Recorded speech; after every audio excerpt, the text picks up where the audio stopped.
Students, I am doctor Meenu Arvind Agarwal, associate professor in psychology. मैंने इससे पहले की वीडियो में आपको मनोवैज्ञानिक परीक्षण का क्या अर्थ है, उनकी विभिन्न मनोवैज्ञानिकों की परिभाषाएं, मनोवैज्ञानिक परीक्षण की विशेषताएं एवं मनोवैज्ञानिक परीक्षण के उद्देश्य तथा इसके साथ ही मनोवैज्ञानिक परीक्षणों के प्रकारों के विषय में बताया था। आज मैं आपको बताऊंगी कि आखिर मनोवैज्ञानिक परीक्षण की रचना कैसे की जाती है।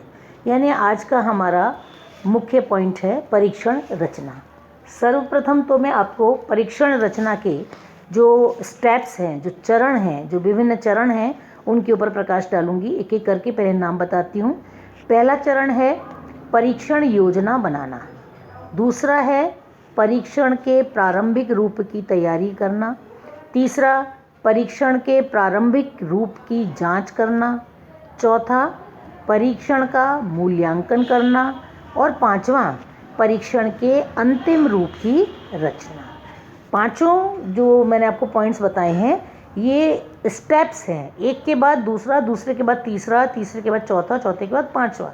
यानी हम परीक्षण की सर्वप्रथम योजना बनाते हैं, उसके प्रारंभिक रूप की तैयारी करते हैं, फिर जो हमने प्रारंभिक रूप बनाया है उनकी जांच करते हैं, फिर परीक्षण का मूल्यांकन करते हैं कि किस प्रकार से परीक्षण का मूल्यांकन किया जाएगा, ये हम इसमें समझेंगे।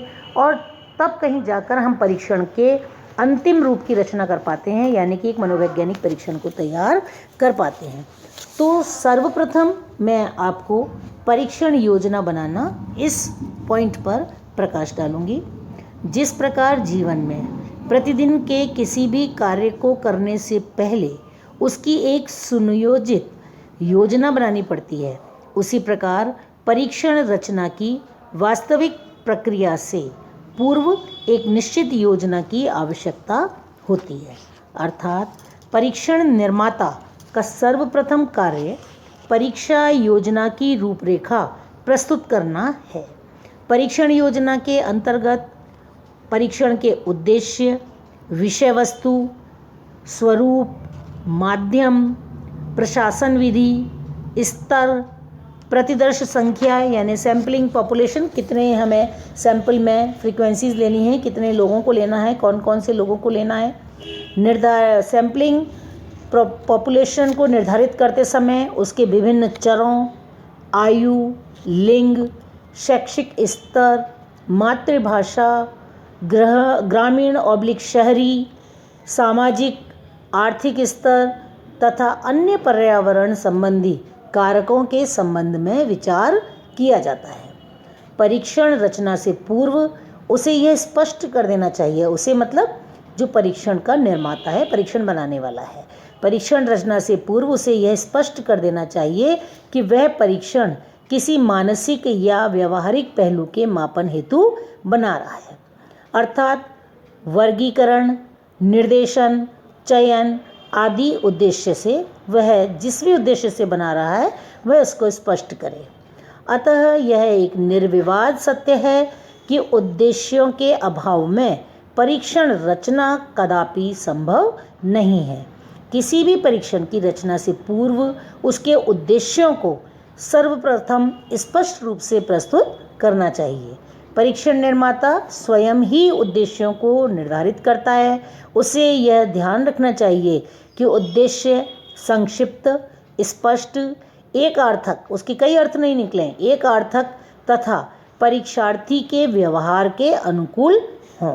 उदाहरण के लिए एक व्यक्तित्व सूची का निर्माण करने से पूर्व यह निर्धारित कर लेना कि कौन से व्यक्तित्व कारकों का मापन करना है, किन आयु समूहों के लिए उसकी रचना होनी है, ये सब पहले से ही परीक्षणकर्ता को निर्धारित करना होता है, एक योजना बनानी होती है।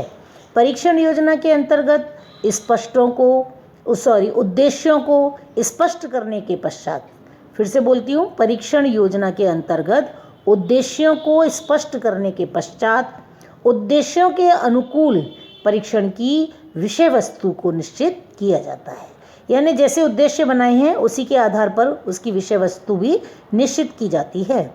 यदि परीक्षण का उद्देश्य 16 वर्ष आयु के बालकों की बुद्धि का मापन करना है तो प्रश्न ये उठता है कि इस परीक्षण की विषय वस्तु क्या है।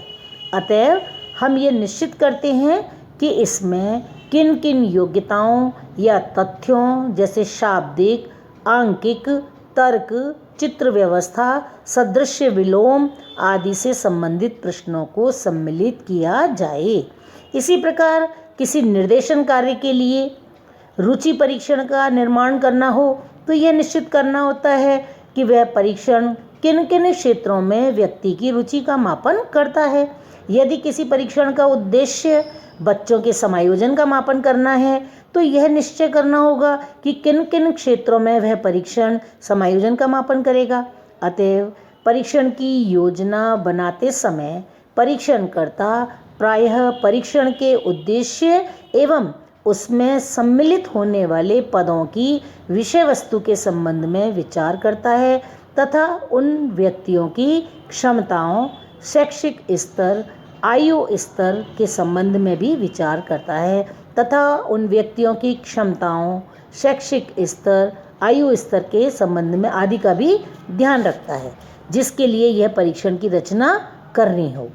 इसके अतिरिक्त परीक्षण का स्वरूप कैसा होगा, शाब्दिक अथवा अशाब्दिक। अशाब्दिक यानी पेपर पेंसिल अथवा निष्पादन। उसका माध्यम क्या होगा, हिंदी का होगा, अंग्रेजी का होगा या अन्य किसी भाषा का होगा। उसकी प्रशासन विधि कौन कौन सी होगी, किस किस प्रकार से हम उसको व्यक्तिगत रूप से कर सकते हैं या सामूहिक रूप से कर सकते हैं, ये सब हमें पहले से डिसाइड करना होगा। व्यक्तिगत, सामूहिक या मिश्रित आदि तथा उसमें कितनी धनराशि, कितना समय आदि लगेगा और जांच करने वाले व्यक्ति की आयु, लिंग, योग्यता, अनुभव आदि पर भी इसी परीक्षण की योजना के अंतर्गत ही प्रकाश डाला जाएगा।